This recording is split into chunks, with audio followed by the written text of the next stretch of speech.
Hey, this is Jonathan from KeyDigital at Infocom 21, and we got our favorite new toy ever. It's the combination of KeyDigital's CAMUSB and compass control with TOA's Lenubio, and they go so well together we gave it a name, a pet name if you will, LeCAMbio. Hey LeCAMbio, come here boy, come here.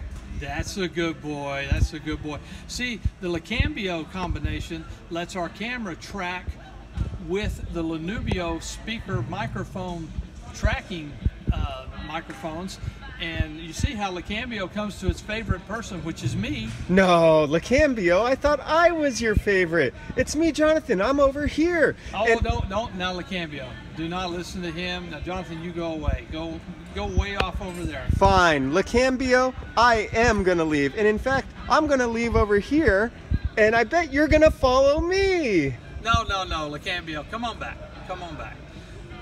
Thank you. Well, ladies and gentlemen, you have just seen the inaugural launching of the combination of KeyDigital's CAMUSB using compass control to integrate with TOA's Lenubio speaker microphone combo soundbar, which is just amazing. And so come see us at Infocom, check it out. This is live in the TOA booth, or TOA Electronics booth, and we'd love to see you here at Infocom 2021.